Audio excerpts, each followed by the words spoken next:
Hello everyone and welcome back to another weekly stream. It's your friendly neighbor Luka, and today is our bi-monthly World End Table Talks podcast. That's a little bit of a mouthful, but how is everybody doing?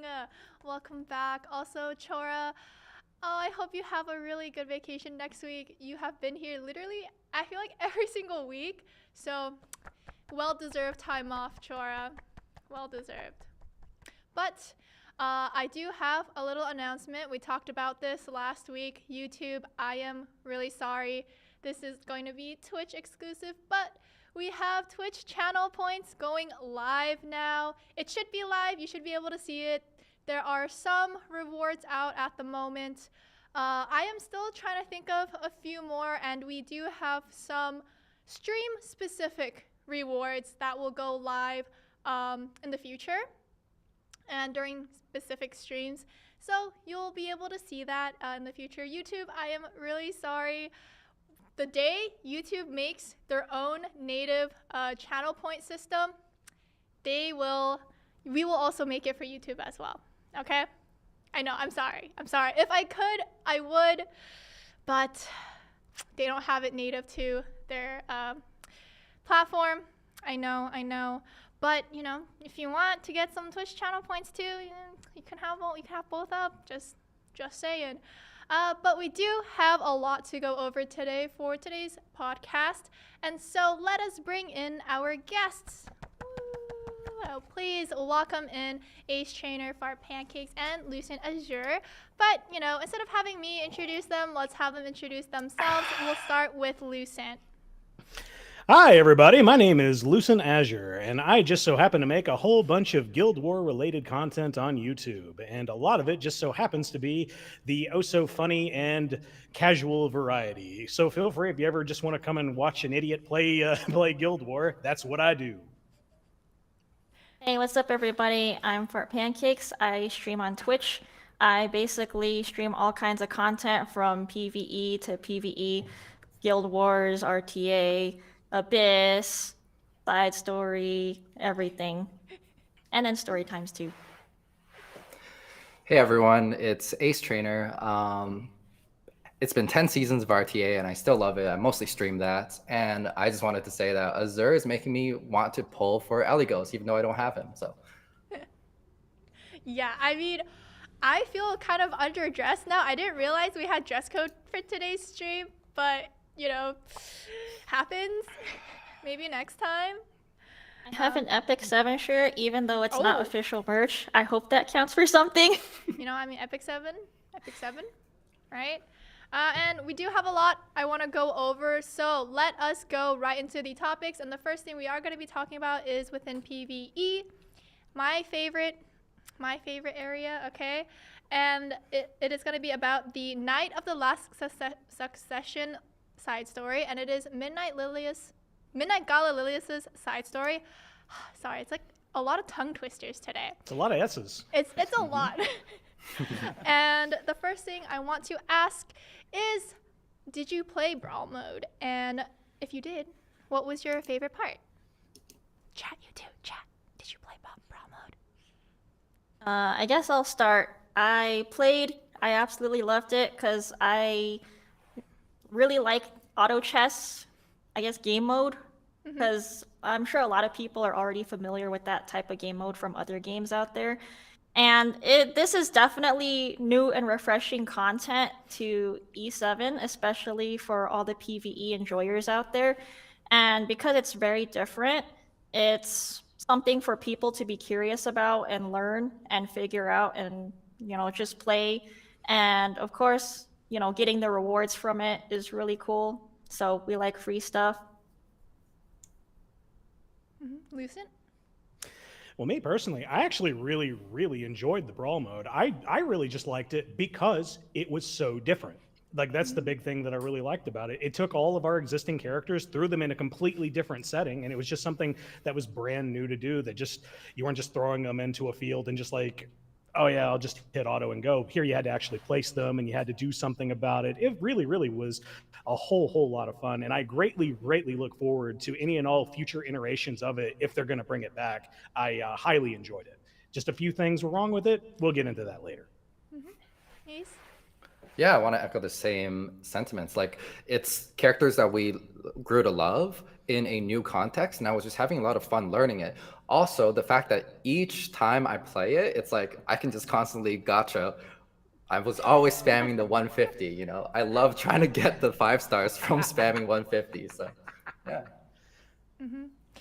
Yeah, I mean, okay, people in chat are saying a lot of different things and definitely agree with some of them. But if you take out the RNG from this game mode, how would it look? Doesn't there have to be at least a little bit of RNG to make Brawl mode work? I don't think it's possible to do it without RNG because, you can't just Yeah. pick and choose exactly what you're going to run. Otherwise, there's going to be a meta that everyone has to run exact the same way. From round 1, always pick XYZ, round 2, pick XYZ, and, build from there. I think the RNG aspect is what makes it fun. So whatever the cards are dealt to you, you have to figure out what to do with them from there. There was. I would.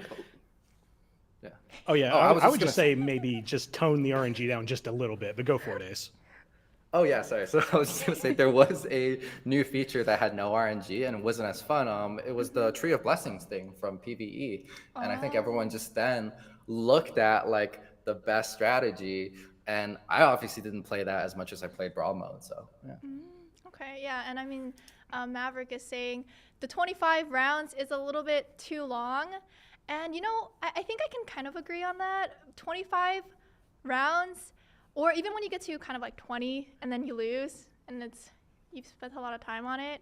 But I mean, how do you guys feel, or like what was your least favorite part about the Brawl mode? When it comes to the stuff that I would say is negative about the Brawl mode, for starters, it's just entirely too much RNG. Because let's say you have a champion team that is one specific way and you know how to beat it. Now you're fishing for just like these one particular unit so that you can go ahead and get it. You can't get it.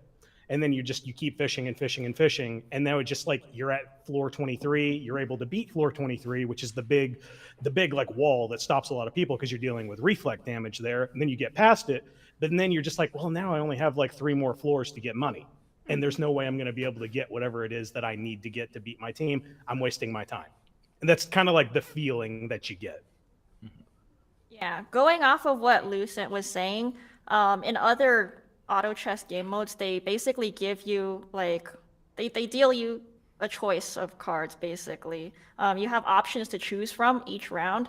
So, instead of like fishing for a specific unit, as Lucent was mentioning, like you're spamming, purchasing 150 or 300, and you're looking for a particular unit, and then you buy a unit and you're just never getting that unit.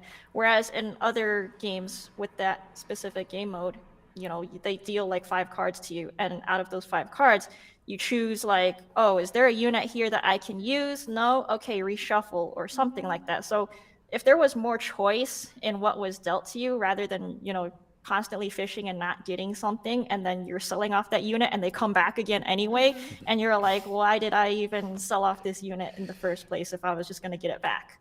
On top of that, what people were saying in the chat about the whole 25 rounds being too long, if the game mode could be more rewarding for the amount of time that we're putting into trying to play it, I think would alleviate that. Just because if you go through like the whole 23 rounds, which happens to be the big obstacle for most people, and then you completely fail, you just wasted probably 15 or 20 minutes of your life, and you have to start all over from scratch and keep going all over again. So if there was some kind of compensation or reward for each floor that you complete in succession, like say if they give you gold or something, so you complete full floor 5, that's 5,000 gold, and you keep going, and then eventually you make it to floor 23, and if you don't beat it, you still walk away with 23,000 gold, something like that. So then you don't feel like you completely wasted your time trying to play through this and failing over and over. Okay, yeah.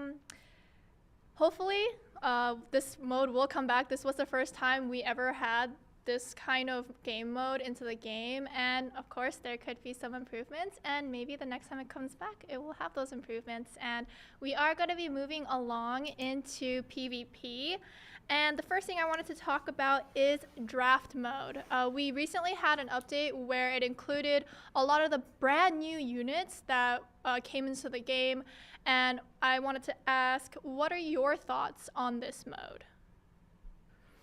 And we can start with Ace. Okay. I like that the new units are being updated. It keeps the mode fresh, and I think most of the builds are now realistic. I've been playing it slightly less than before, but I'm still enjoying it when I do play it. So any improvements? I would say maybe like some more like weird builds of like units that you don't see. I know like with Azure, I would be repping like maybe a Blaze Dingo being added in. So yeah.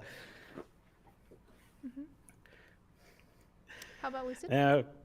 Yeah, like I've done the draft mode not very many times, but I have watched it a fair number of times because it actually is very, very interesting to watch because you don't see the same things every single time. It's so varied and so different that it actually does keep my interest for a very, very good bit of it because just you don't even know what you're possibly going to get. The one things I guess I would probably say is like a criticism, which I don't even know if can actually be fixed as of right now, is it's missing a lot of the collab characters, isn't it?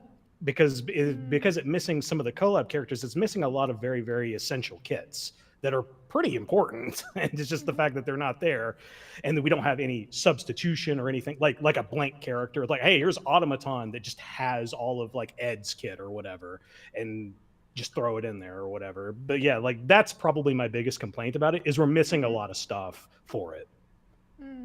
Okay, how about you, Fartsy? Yeah, I was gonna go off of what Lucent was mentioning. I think if we could add more units, it would add more variety and make the game mode more fun just because we have more to work with. So, I mean, this probably isn't what everyone's interested in, but if we could get like Hassel in there, you know, or maybe, I don't know, Eaton or Elson, something like that. Like if you get Elson and it'd be like, oh, what the heck? Why is Elson here? But then he happens to be really good and then it works out. And that could inspire people to be like, oh, maybe I should build Elson and use him or something like that. Yeah, I mean, I think that's very fair. And, you know, people in chat are kind of mentioning wanting it to have a queue, kind of where you can just queue up to play draft mode. And I totally agree because I mean, I don't think everyone or not everyone is able to just hop into a mock lobby with people in order to do draft mode. So having a queue would definitely help with that, just being able to jump in and try it out. Because at least for me, you know, sometimes I'm not going to be able to just go into a mock lobby at any time that I want to be able to, you know, play draft mode. So having a queue would definitely be nice. Someone else mentioned wanting maybe having two different like play styles that you can choose from for each hero that you choose. And cool. What are your guys' thoughts? I think if you like have a mock room where you kind of modify the rules, like cleave units only or tanks only or something like that, that could be some variation you could add in to the draft modes. Otherwise, if you do add in like a queue mode for the draft mode, then it would just stay as it is, and whatever units are dealt to you, you just kind of pick and choose and figure out how to use it from there. Yeah, I mean, that could work. Ace? Yeah, I would say like I like the idea a lot. It's just if we only have 15 seconds to choose a character, you know, the needing to tap a lot of different buttons, but it could work out if there was slightly more time. But yeah. How about you, Lucent? I'm kind of on that same vein that like Ace was just saying. It's very, very interesting to put in different like profiles for a character. It's like, hey, you get ambitious Tywin. Here's one that's fast. Here's one that does damage. Here's one that just like has a whole bunch of HP or whatever. And it's like, okay, but then you don't have enough time to really make that kind of decision. So it's like I kind of agree with that because like I don't have as much experience with the thing to really give you a proper answer. I would like it, but I kind of agree with him. It feels like maybe there's not enough time to make that kind of a determination. But I would like more profiles. I think that'd be really cool. Yeah, I mean, that's totally cool. I mean, I think they have been, in a way, like updating the characters and kind of changing out their profiles. And so I guess, in a way, we kind of get that variety. But I mean, this mode has only been out not too long. So maybe with more time, we'll see those like extra characters getting added in, seeing a more different profile being added in as well. And I do want to move on and talk about something that just happened recently, which is E7WC. Who here watched this year's E7WC? Raise your hand. I did. Please. Everyone, I right? watched it just today. Chat, did you watch? And which player were you rooting for from the finalists? Okay, Lucent, who are you rooting for? Chat, who are you? I was rooting for Poopist just because he's global and I'm on global. Okay, I mean that's a fair answer. Fartsy, how about you? This is unpopular opinion. I was rooting for Marguerite because he looks like my friend's friend, allegedly. So I was like, well, my friend, let's call him Nest of Peas for the sake of keeping this PG. He's gotten every single prediction right, like totally 100%. So I was like, I'm following what he's doing, and he's like, yeah, I'm voting Marguerite because he looks like my friend. And I'm like, okay, I'm gonna vote for him too. So, yeah, my bets were on Marguerite, and he actually won. So I was like, all right. Mr. Nest of Peas was 100% right on every single one of his predictions for some reason. Wow, that is insane. Okay, how about you, Ace? Yeah, I was rooting for Poopist, but also torn because I did mock a bit with Winter Wish, and he was an ex-guildie of mine. So I sort of, yeah, it was very good players, all three of them, but yeah, a bit biased, I guess. I mean, that's fair. I like how everyone's answers were a little different. Everyone had such a nice answer. And LPG, I would recommend maybe sending in a CS ticket about that. Not too sure, but that's where I would go. And okay, so if those were your favorite players in the finals, did you have a favorite player that you thought was going to make it further than they actually did? If so, who was it? And Fartsy, do you want to start? I honestly thought Elf Mage was going to make it really far and not disappear in like the first round, because I always have a lot of faith in Elf Mage. I think he's a really good player and super big fan of him. So yeah, I was kind of disappointed he didn't make it that far, but it is what it is. Third time's the charm, right? How about you, Lucent? I actually didn't have anybody. It was just all Poopist. After I saw the fan art, it was like, yo, this guy's my kind of guy. Okay. How about you, Ace? I would say there was this round one exit. I think his name was AceTrainerE. I liked him a lot. I had some faith in him, but like who's that? I knew, yeah, just the underdog, I guess.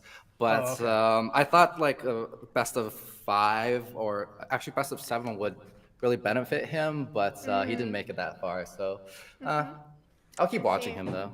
Yeah. And maybe he'll do better. Yeah, maybe. There's always next year. There's always next year, right? But yeah, I mean, a lot of people were saying, yeah, a lot of top contenders early on just, you know, they didn't make it out. And that's just how it goes sometimes. And I mean, we'll just have to see in 2024 if there'll be any changes. I wonder if there will be another Marguerite type story, right? Where they got knocked out by him early on, and it is now their goal to beat him next year and then become the champion. That Maybe it'll be that Ace Trainer guy. you never Maybe. know. True, true. And what would you say was your favorite part from this year's event? And it can range from just anything about E7WC. So, Lucent, do you want to start us off? What was my favorite thing about Yeah. the E7WC? Yeah, whether it was maybe a favorite match or, just Honestly, I just rewatched it all today, Yeah. and probably my favorite match was I can't remember which Marguerite match it was between Poopist and them, but whenever it was down to Edward soloing and then he ultimately lost, that one was fun. That was a very, very fun match to rewatch. Otherwise, like I really enjoyed just how it was all put together. It looked very, very, just very big. I remember it looking a lot better now than it was last year. Okay. How about you, Ace? I think my favorite set of matches was seeing like Marguerite basically post ban something that wasn't the best, but just to post ban it so that subsequent matches against Poopist wouldn't have that Spectre Tenebria. And like the strategy behind like his drafts, everything afterwards, I was really impressed by. So Okay. How about you, Farsi? Instead of talking about the matches, I'm the guy that likes free stuff. So, of course, okay. I like how rewarding it is to watch the streams and get your free stuff. And then, of course, at the end of every WC, you get that super OP ring that you hope you don't brick. True, true. I think my ring last year went pretty good. I want to see I actually use it right now, but Mine was good. do you guys remember? Or Farsi and Ace? Yeah, the ring from the last WC on both my accounts actually rolled really well, and I'm scared for the one this time around. It may not have the same luck, so I'm prepared for a bricking. yeah, I still You have use mine reset for charms. Viseria. Oh, it doesn't work. It might not. No, it should, doesn't. shouldn't it? Oh, it doesn't? It's only for Oh. reforgeable gear, unfortunately. Yeah, 85. So, unfortunate. But, Okay. okay, so, we kind of talked about your favorite things. What kind of improvements would you like to see in next year's E7WC? And Ace, could you start us off, please? I would say like maybe for the physical stadium, like wanting to see a lot more players there like early on, I think it would get me hyped for the match. I know it's a lot to coordinate, but yeah, that was what I sort of expecting when they revealed the stadium. Yeah. Okay, how about you? Yeah, Farsi? same. I think if they actually flew the players out there to do like the semifinals and finals and stuff, it would have made it more exciting because there's other games out there that do that. So it would be more hype for WC in general.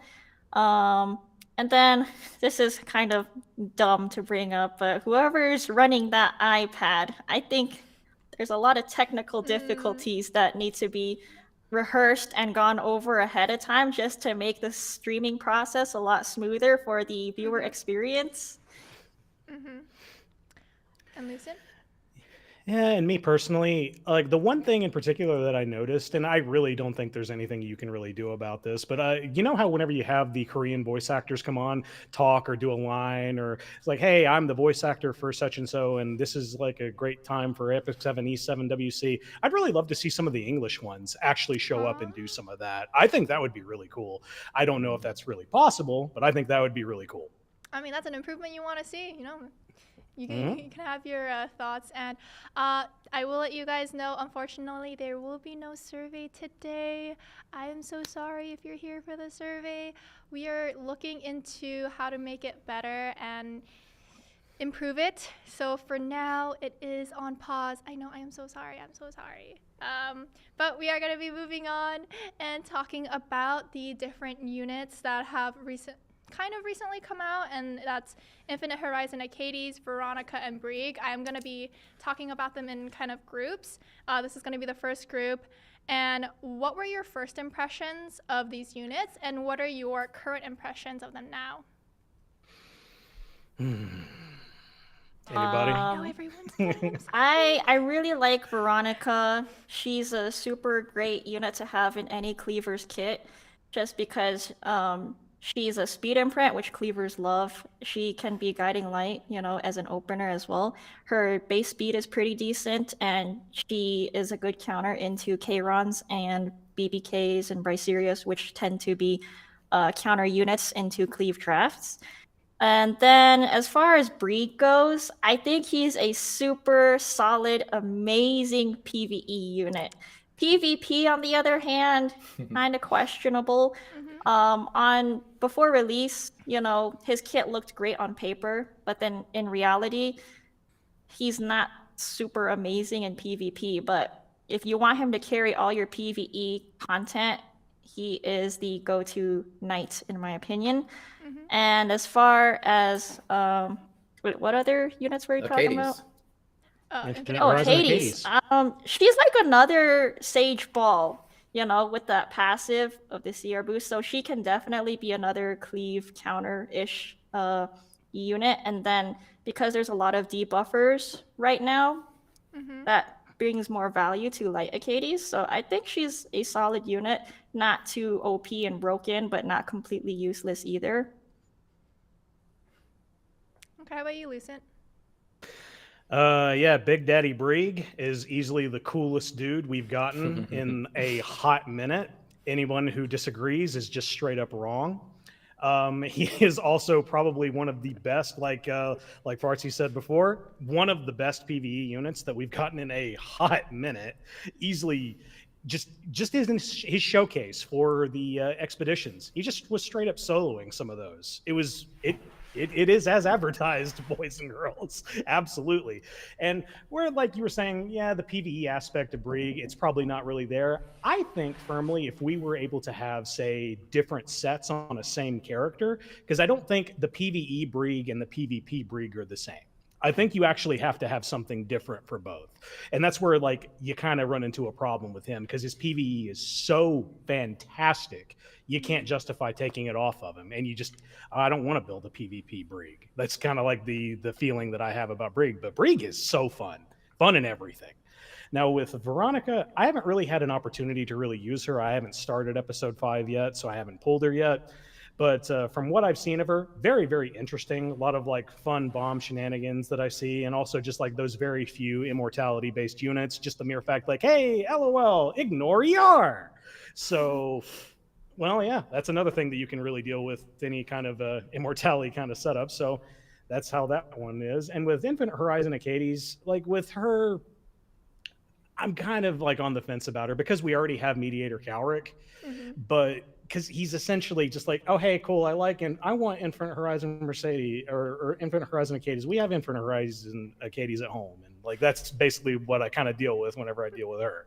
But like, she's not bad though. It's just, she relies on having a very high ER stat, whereas Mediator Calric straight up doesn't. So like, that's kind of like the problem with her, at least in my opinion. Definitely not a bad unit. Just like, hey, you got that gear? Oh, I don't. So that's kind of the situation I'm in with her. Okay, how about you, Ace? I think the guests talked about Brieg and Veronica really well. I especially agree with Fart's take on Veronica.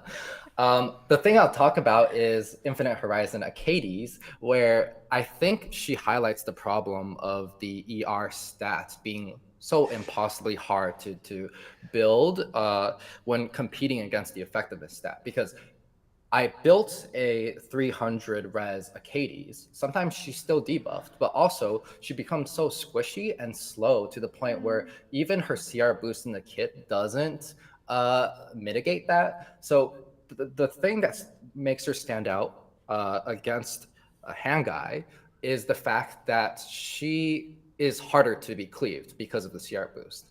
But my impression of her being this unit that's like anti-Payra or anti-Conquer Lilias, it didn't work out as much as I would want it to. And I think it's just because she will be way too squishy and they can play around that sort of high res, low bulk, low speed unit. So, yeah. Yeah. And I mean, do you feel like that, at least for Infinite Horizon Acades, that even though that there is this difficulty with ER at the moment, that if that stat were to kind of change in some way that would make her a bit better, or would there be something else that would need to be improved for her to be a little bit stronger in PvP right now? No, I think she would become perfect as like one of the anti-debuff units. Yeah. Okay. If we could just buff the value of FRes and, not have it be a totally useless stat, that'd be great. Going off of what Ace was, saying, like before I had an A Momo at like 350 FRes and she still got debuffed, and I was like, why do I invest all the stats into? Why do I invest everything into this one stat just for it to not work? Mm-hmm. So. And then, as Ace mentioned, because you invest so much into that FRes stat, you're squishy, you're slow, and then you're not really providing anything else. Mm-hmm. I mean, what do you think what would have to be changed about ER for it to feel a little bit stronger or more stronger, do you think? Just the ratios from Yeah. one to the other. The ratios is really the big thing. Like you need almost no effectiveness compared to ER to really go through it. And then there's also Yep. all the ignore ER stuff that like Mm-hmm. is everywhere. Mhm. Yeah, well, I mean, that is definitely something I'm writing down, and sending it over. And I am going to be moving on into talking about Midnight Gala Lilias. She is one of the more recent ones. Her banner just passed, unfortunately, if you're just coming in.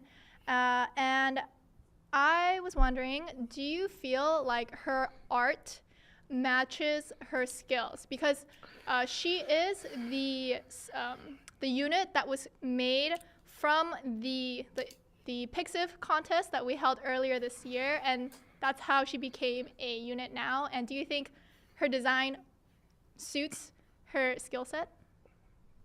Yes. Most definitely, yes.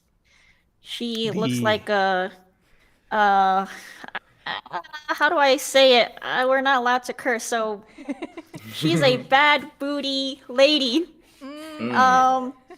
She's just, I think she's strong in the right ways without being super broken. Mm-hmm. And her S3 looks super cool because, she just swoops down and just goes whoosh, and then suddenly a tank is like one shot. And, that applies to like the actual thing happening. She whooshes and then just like the tank disappeared. Where did it go? And then, she looks behind and it's just like, it's really epic in my opinion. So, and then because of like her Doberman dog kind of adds to her, I guess her attitude, Mm-hmm. her coolness.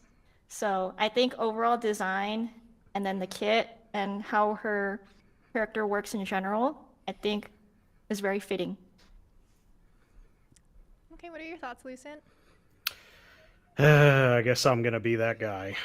So when it comes to like Midnight Gala Lilias, like the one thing in particular, hey, does the art design suit her skills? I would actually say yes and no.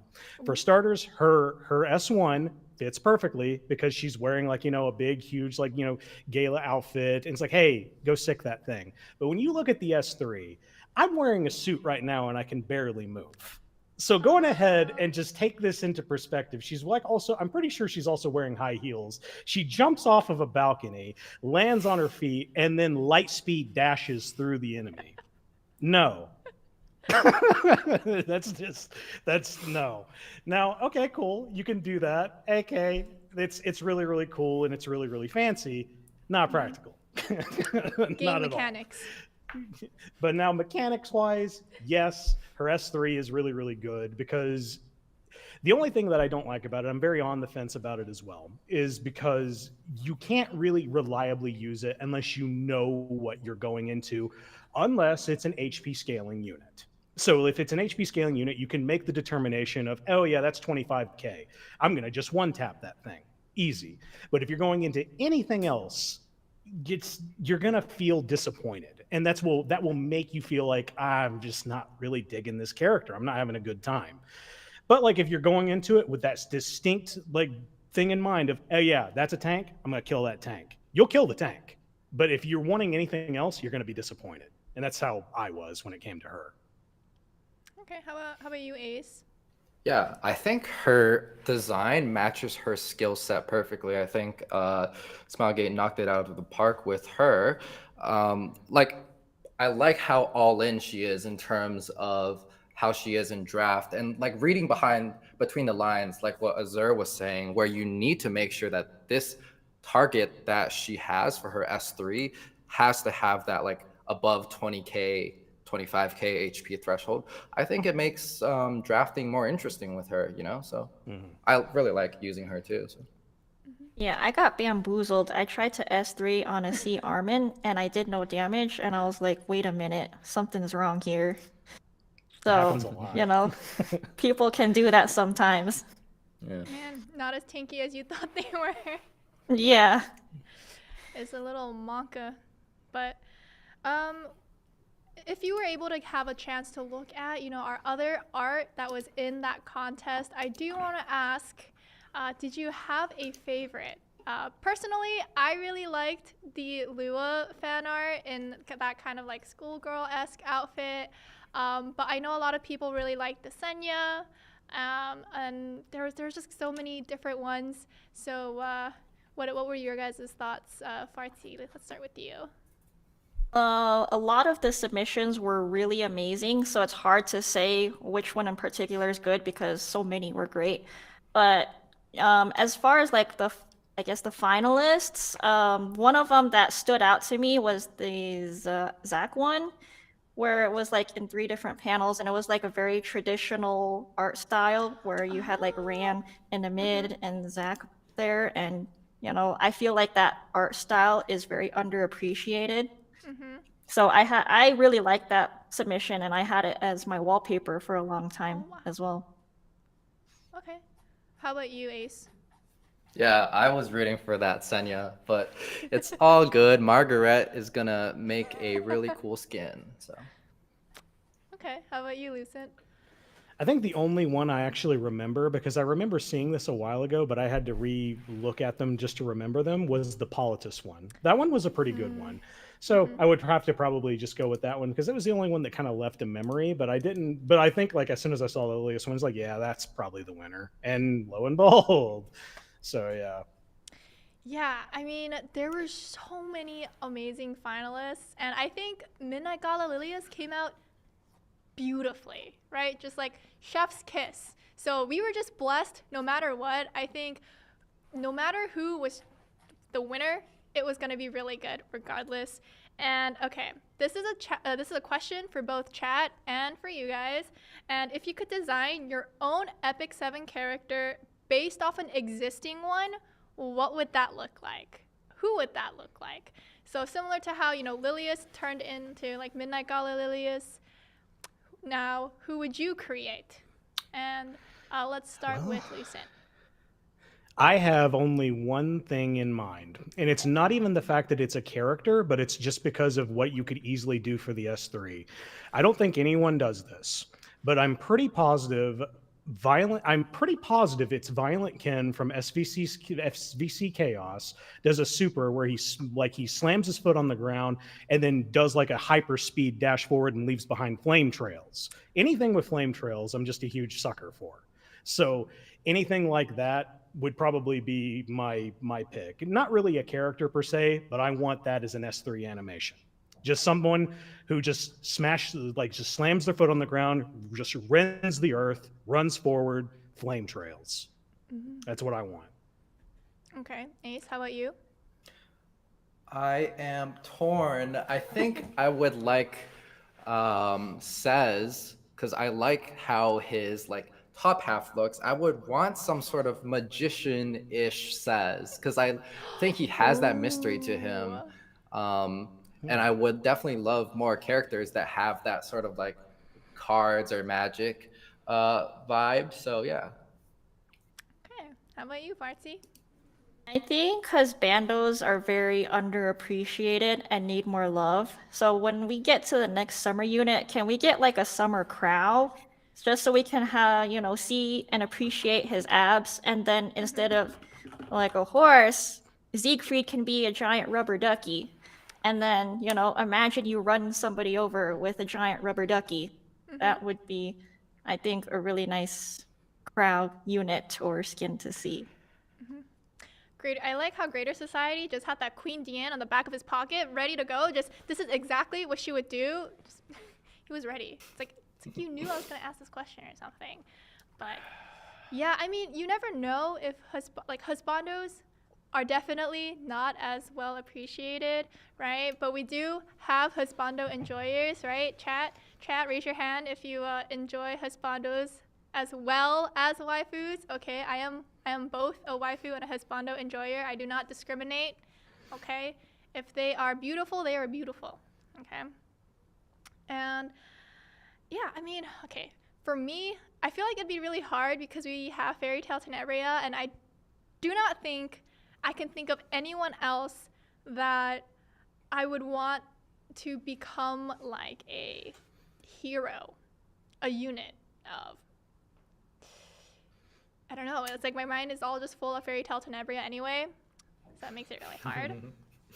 And hey, you like Alice in Wonderland? It's okay. True, exactly. I really love the Alice in Wonderland sort of thematics. As I also really like Mui because of the circus sort of that ringmaster aesthetic too. I really like those kinds of themes. And we are going to be moving on into talking about Nakhwol. Okay, I know this is kind of a hot topic, and I want to ask, what were your first impressions of her based off of her trailer? And now that she's been out for a week, have those impressions changed, or are they still the same? And Fartsy, let's start with you. At first, I can understand that the whole E7 community in general, for most turn 2 players, saw red flags going off in their head, and they're like, oh no, it's a Lua 2.0, and then the PTSD kicks in, and then you wonder if you're ever going to play this game again. I can understand PTSD is definitely a thing, you know, but I think Nakhwol, as similar as she is to Lua, she's definitely way easier to deal with just because she's a contact unit, whereas Lua is a non-contact unit, and that's why it's easier for Lua to get away with a lot of things over Nakhwol.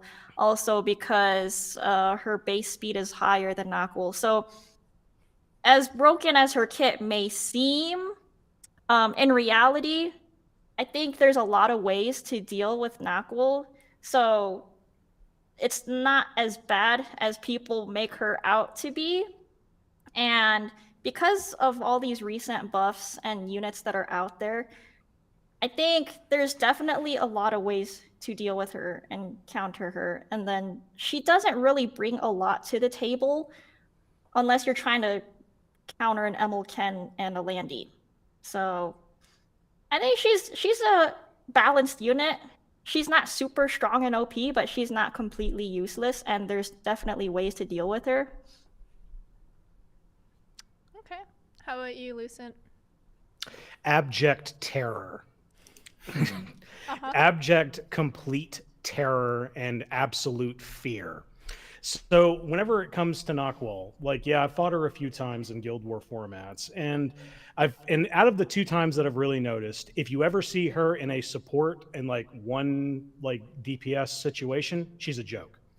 But if you see her in a Nakhwol DPS format, well, then you're actually going ahead and you're playing a little bit of the RNG game, because correct me if I'm wrong, please do, because I could be wrong on this, but I don't think we actually have a blue evasion unit, because that would be the #1 counter for her. If there was a Violet-esque unit that was blue, it would destroy her. But I don't think we have that. I really don't think we do. And just when it comes to fighting her, other than using Moon Bunny, I can't really think of safe means of fighting her. And whenever I'm talking safe, I'm talking about Iron Man formats. So you're not just, oh, I don't care, just gonna go into it. No, you need to make sure these units survive. So like that's the kind of thing that I'm talking about whenever it comes to Nakhwol. So if she's in a situation where it's her and a support and a DPS, nah, she's not a threat. It's a joke. But whenever she's with like multiple DPS, maybe issues there. And I think it's just because we really don't have a lot of very, very definite solutions for it. But please, by all means, feel free to tell me I'm wrong. Yeah, I mean, it doesn't seem like we have an actual unit other than maybe the suggestion of Says on Moonlight Dreamblade or just watching Elena evade and then cleansing everyone after. But I don't think there is any ice unit that is an evasion unit. Like we have thieves, and you could put like Moonlight Dreamblade on them, but you don't have an not the same. ice evasion unit. Like you just don't. Fair. Okay, Ace, how about you? Seeing the trailer, I thought she was going to fundamentally change how the game is played. So because of her base speed, as Fart mentioned, her impact isn't as high on like the top of the top ladder where people have like those very high speed units like Para and maybe even a Flitica that could contest Nakhwol. But for other players whose accounts might not have those like speed options, it does feel like what chat was saying, where Bunny Dom and maybe a Taiwan are some of the only ways. I will say, even if there was a blue evasion unit, I think a good Nakhwol player would be able to play around it because of that seal on the S2 and holding guiding light. So there's a lot of things to consider in terms of creating a character that would be a solution for her.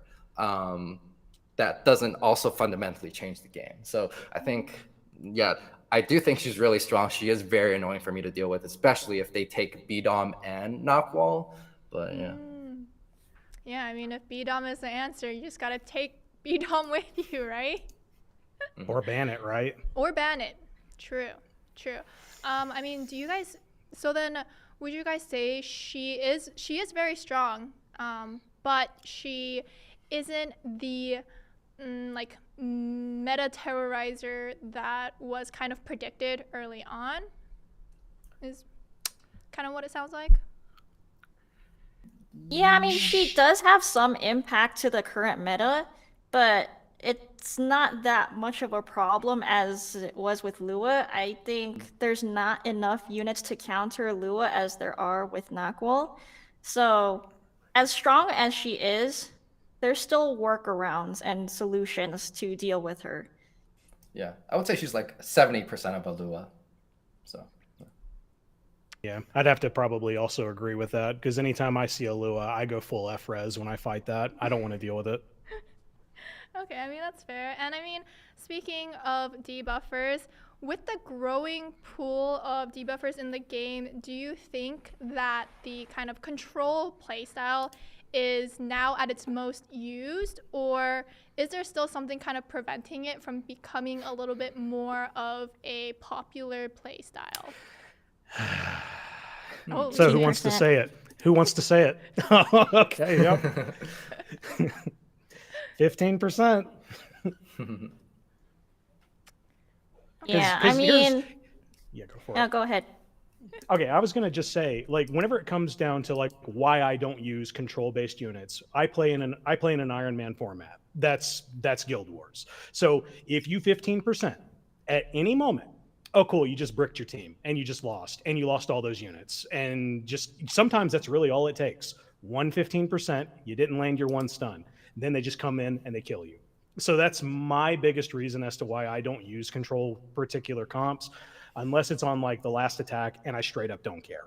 That's the only time whenever I would really actually use it. Otherwise, if you really want to just like, roll the dice, like, hey, there's a 15% chance of your stuff just straight up not working. So there you go. Yeah, your whole entire win condition can bank on this one debuff on landing, and it just gets resisted, and you're like, all right, I guess I just lose now. So that's a big risk to take for people that want to play control. Okay, how I'll about say you, for Ace? me, 15%, while frustrating, isn't the thing holding back control. I think the stuff holding back control would be units like Ed, Dilibet, Hand Guy. And because if 15% was the biggest issue, then these very smart control players might have 85% win rate. That would be insanely high, higher than Elf Mage even, right?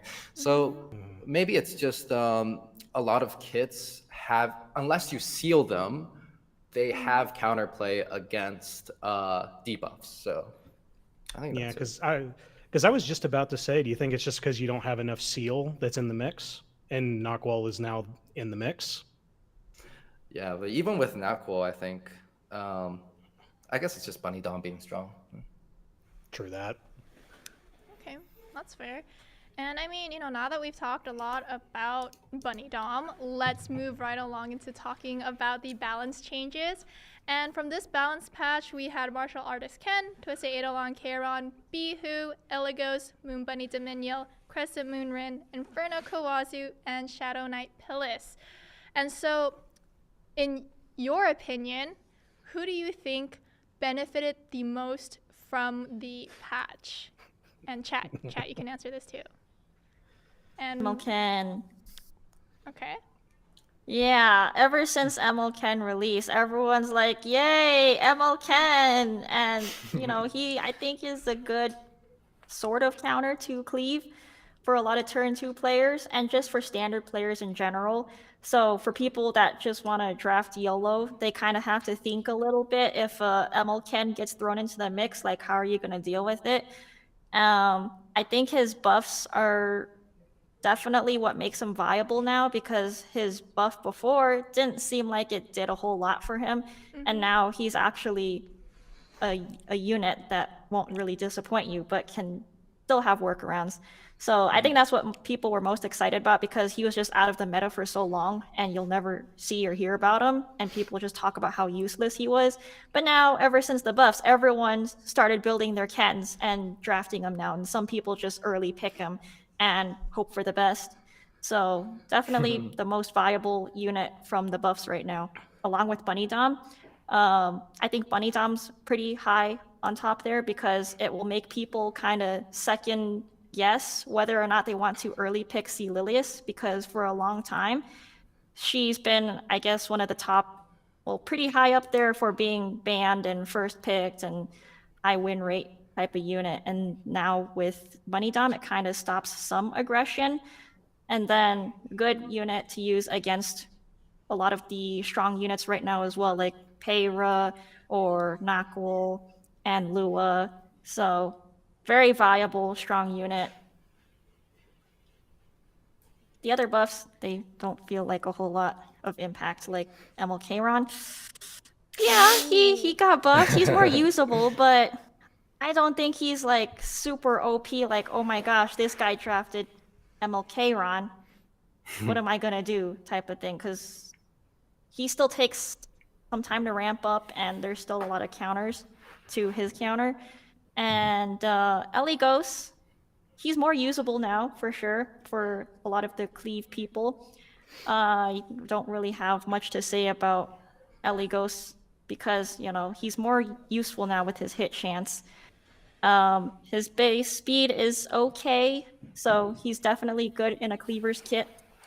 Pilis, I like that Pilis got a buff, because I'm a fellow Pilis enjoyer myself, but it didn't really feel like a significant impact, because whatever she provided to the team now just applies to herself. So it's like, okay, she's 1% better. That's cool. I guess I'll take it. I think ML Rin, she's definitely more viable now if there are cleavers that want to build around using her as a setup, since she gives everyone AoE crit damage buff, and because she has to crit for that extra turn is also a good way to proc C. Pavel. So she's definitely a good cleave setup unit. Because of her high base speed, she's good for speed contesting as well. And if you just go into a team that uses a lot of buffs, you can steal them for your team, and it's almost like a Rimuru. And the control aspect with her stuns is really great. So if you have the gear for her, I think she's a pretty solid unit for a supporter. What were the other buffs? I think that about covers it, right? Yep. What about you, Ace and Lucent? Yeah, I'll be real quick because I'll be mindful of time. So with ML Ken and Moon Bunny, those seem like standouts for sure. ML Ken and Moon Bunny feel very fair. Like if you don't have extra turn units, Moon Bunny doesn't get that much value. If you don't have units that rely on crit, like if you just had ML Ken, or sorry, if you just had LRK and like just one DPS that like P Flan or A Maru, right? Then ML Ken isn't gonna shine. So there's counterplay to both of them. Feel amazing.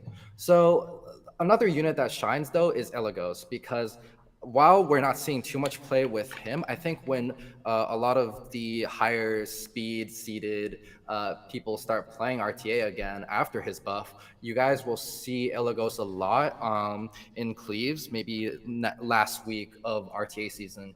And then other units like Kayron, Bihu, ML Kawazu, Rin, Pillis, although they were tweaked and improved on in their own ways, it does feel like there's something missing from their kit that distinguishes them from other options. So yeah. Okay. Yep. And yeah, definitely. Yeah, Shadow Knight Pillis easily benefited the most from the patch. Because, like, hey, I just straight up take less damage from counterattacks, additional attacks. Hey, fighting against Lewis and Yeshu and Guild War defense just got easier. LOL. And then also, I guess martial artists can, whatever. He actually is like in the meta now. Who cares? And then there's like Twisted Eagle and Kayron. Yeah, these limiters are no longer on. So like, yeah, I guess that's cool. He no longer has like those really, really bizarre limitations that are applied to him. Bihu actually doesn't have RNG anymore. Hey, that's cool. And then there's Moon Bunny, the actual answer, because she's answering against Conqueror Lilias, someone who's been meta for literally 2 years, and answering it very, very well right now. And also is an answer to Nakhwol. Woo! So there you go there. Crescent Moon Ren, very, very minor buffs are like, hey, I function off of a crit now. There's not as much RNG. And Verona Kawazu do a little bit more damage with a burn. Okay, cool. And yeah, Moon Bunny Dominil. That's my answer. Okay. And I mean, my final question for you guys is going to be, who would you like to see, buffed in the future? Chat, you can answer too. Maybe, if you say ML Haste, we already know. We already know the community has banded together behind ML Haste. I get it. We get it. We know a lot of the community has been asking for ML Haste for a while now. Okay, for a while. So, a different answer. Say something with the ML Haste thing. Yes, Farty, yes, So you may. while I agree with the ML Haste getting a buff, ML Haste was really good when RB used to be meta. Now that RB stonks have fallen, so has ML Haste stonks. So maybe we can start with an RB buff, and then ML Haste stonks will go up, so then people will stop asking for a buff. Wow. Or we just buff both, and then they're both good for any reason. Okay, Farty's answer is RB. Okay, Lucent, who is your vote? Let's see. Favorite character, Dingo. Hoi Young getting rebalanced to being really good. Or Blood Moon Haste. So it's those three pretty much. Blood Moon Haste needs it the most. Hoi Young works if you have a triple torrent set. And Dingo needs a complete rebalance of his kit. Like his kit just straight up doesn't work. Like, hey, I burn. I have like almost no attack. Burns are based off of attack. Why? The only thing good about Dingo is his S3. That's really the only thing good about him. But like, hey, if I were to be the man of the people, Blood Moon Haste, because he doesn't have a job. Because there's so many more better ways of dealing with revive mechanics. We have numerous new units that are popular and are waifus at that do like extinction related mechanics. And if you like them big old bara buff men like Dark Corvus, that's another answer to like revive shenanigans. So yeah, Blood Moon Haste. He needs like either a complete rebalancing of his kit or just he just needs something different because he has no job. Okay, so Lucen's saying he's a man of the people, but we all heard Dingo. Okay, we all heard Dingo. Yeah, I heard so, Dingo. Ace, who's your pick? It's BM Haste, but we were talking about this in rehearsal. So I've been championing for BM Haste buffs for a long time now. Like regular Haste is one of my favorite units, and I think BM Haste stonks would go up with RB being buffed or whatever. But I think he needs to reverse injury or something crazy as a new mechanic. Yeah. Because right now he's HP scaling.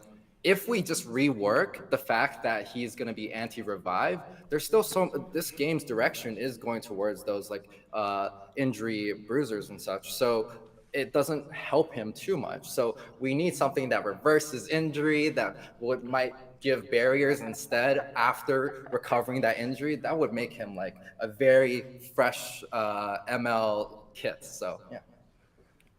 All our injury gear, though. I don't care.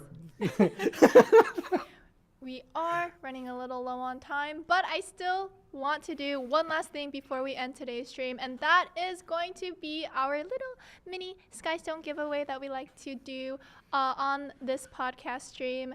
3 people from chat, okay, 3 people will be winning 150 Skystones each. Our lovely guests are going to be the ones choosing. Last time we did 2 Twitch, 1 YouTube, and so this time we're going to be choosing 2 YouTube people and 1 Twitch person. Fartsy and Lucent are going to be choosing from YouTube, and then Ace is going to be choosing from Twitch. So we're going to start with YouTube and Lucent. Please let YouTube chat know what they have to type in order to win 150 Skystones. So, YouTube chat, if you're interested in obtaining 150 Skystones, what is my favorite character in Epic 7? It has been mentioned today. I'm looking for you to type out the name of the hero for that. Who is the name of the hero that I like? And it looks like I've already got a winner. So the winner who has typed out the name already is Mangas55. MAGANA 55. Looks like. Mm-hmm. Okay, that is our first person for YouTube. Okay, Fartsy, our second person for YouTube, please. YouTube chat, get ready, get ready. All right, get your typing fingers ready. The first person to type out the most useless stat in the game that needs to be buffed. Hands on the keyboards.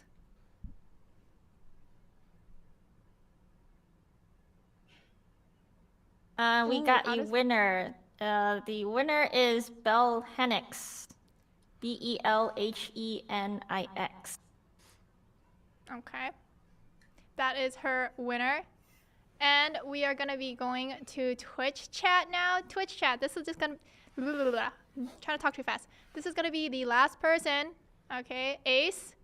Please let them know what they have to type in order for them to get 150 Skystones. Who's it gonna be? All you need to do is name your favorite character from the Brawl mode. From Brawl mode. Okay, favorite character from Brawl mode. Oh, we got Sputnik. Okay. Sputnik042 said Yuna. Nice job. So fast. Good pick. And so we have our 3 winners. Sputnik042, Belhenix, and Magana55. I think it's MAGANA55. Please correct me if I'm wrong. Message me on Discord. You can find me through the official Discord server. Message me. Okay, DM me your IGN and your server. So that way I can get you your 150 Skystones. Okay? You have to message me on Discord. I will miss it otherwise.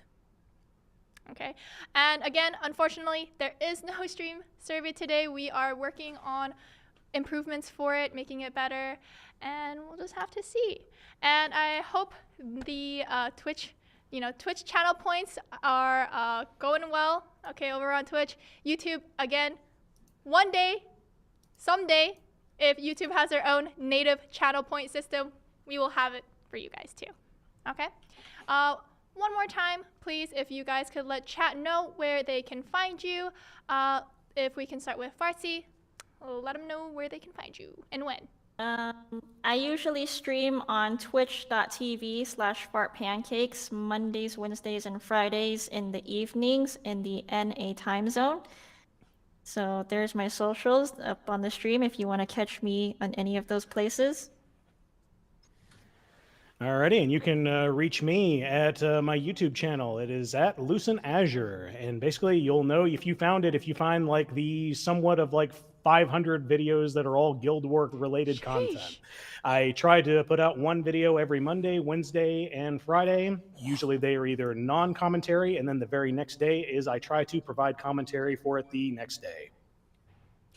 Yeah, and you can find me on twitch.tv/AceTrainerE7. I mostly stream on Monday, Wednesdays, Fridays, also in the evening, but I think a bit earlier than Fart. And I might start doing webcam soon because of what people are saying in my Discord. So yeah. What? Face reveal stream? Face reveal maybe? What? Yeah. Pog. Okay, but that is everything we have for you guys today. I will see you next week. It's your friendly neighbor Luka. Bye. Bye.